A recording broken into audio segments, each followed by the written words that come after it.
সবাইকে রহস্যময় চ্যানেলে স্বাগতম। সবাই কেমন আছেন? আশা করি সবাই ভালো আছেন। আজকে একটা ইউনিক গল্প আপনাদের শোনাবো। সবাই ধৈর্য সহকারে গল্পটা শুনুন। আমি সাসকর বাজারে কাজ করি। প্রতিদিনের মতো আজকেও কাজে গেছি।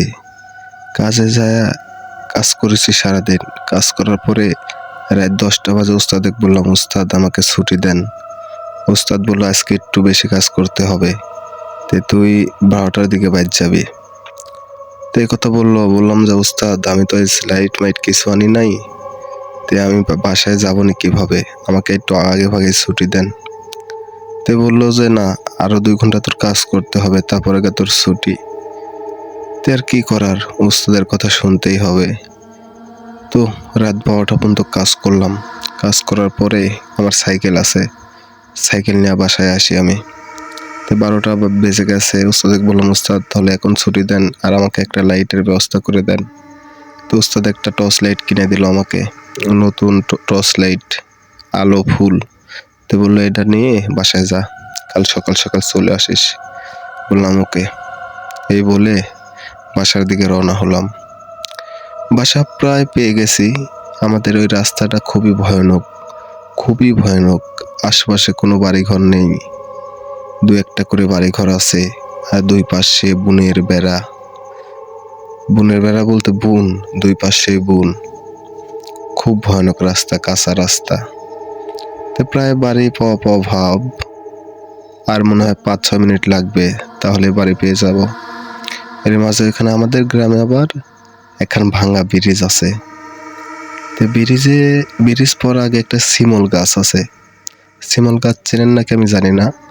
কেউ শিমল গাছ বলে, কেউ হলো তুলার গাছ বলে। যাই হোক, শিমল গাছের ওইখানে 3টা লোকে দাঁড়ায় থাকতে দেখলাম, আমাদের গ্রামেরই। তাই বললাম, কে রে? আমাদের গ্রামের লোক।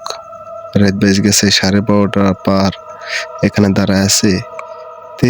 একটু সামনে এগিয়ে যায়, এখন বাড়ি আছে, বাড়ির ওইখানে সাইকেলটা দাঁড় করায় আমি একটু পেশাব ফেললাম। পেশাব ফিরে ভাবলাম যে দেখি ওই লোকেরা আসতেছে নাকি। ওই লোকেরা এলে লোকেদের সাথে সাথে আমি বাসায় যাব, এখানে যাতে আমার খুবই ভয় করে। তারপরে বন্ধুরা, আমি পেশাব ফিরে লাইটের আলো মারতেই 3টা লোক দেখে আমার দিকে তাকায় আছে। তাকা থেকে মিট মিট করে হাসছে। আমার লাইটে ফুল চার্জ, আমি আলো মারছি, আর ওই ব্রিজের উপর দাঁড়ায় আছে, পাও তাদের শূন্যে। ব্রিজটা ভাঙা, এক সাইডে কাঁধ, কিন্তু ওরা মিডিলে দাঁড়ায় আছে 3 জন সাদা কাপড় পরে। বন্ধুরা, বলতে আমার গাও শিংড়ে উঠছে। এটা আমার একবারে বাস্তব কাহিনী আমার জীবনের। এটা কোনো বানাওয়ার কাহিনী না, এটা আমার জীবনের বাস্তব কাহিনী। দেখেন বন্ধুরা, আমার গাও শিংড়ে উঠেছে। তারপর আমি লাইট মারি, লাইটের আলোর যায় না। এখন কি করি? আমার দিকে তাকায় খালি হাসছে খিলখিল করে।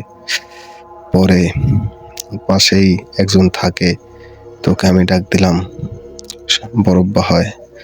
বললাম, বরব্বা আমাকে একটু বাঁচান। দেখেন 3টা লোক আমার দিকে তাকিয়ে হাসছে। আমার বরব্বা বললো, আচ্ছা দেখতেছি, দাঁড়া। আমার বরব্বা বের হয়ে এসে বলতেছে, আমার ভাইস্তি রাত বিরাতে এদিক দিয়ে যাওয়া আসা করে, তোরা আমার ভাইস্তিকে জ্বালাচ্ছিস কেন? এই বললো আর মিলে গেল। তারপরে আমার বরব্বা বলতেছে, ভাইস্তি এখন কি তুমি যেতে পারবা? এই দেখেন বন্ধুরা, বলতে আমার গলা মলা শুকিয়ে যাচ্ছে।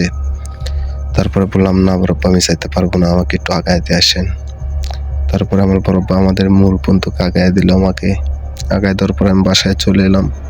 বাসায় আসার পরে পরের দিন এত পরিমাণ আমার শরীরে জ্বর, বন্ধুরা কিভাবে বোঝাবো। তারপর কিছুদিন ওষুধ খাওয়ার পরে ইনশাল্লাহ সেরে গেছে। হ্যালো গাইস, এতক্ষণ ছিলাম আমি সাগর। গল্পটা কেমন লাগলো অবশ্যই কমেন্টে জানাবেন। আর নতুন হয়ে থাকলে আমার চ্যানেলটা সাবস্ক্রাইব করে দিন। সবাই ভালো থাকবেন, সুস্থ থাকবেন। পরবর্তী ভিডিও পাওয়ার জন্য চ্যানেলটা অবশ্যই সাবস্ক্রাইব করে রাখবেন।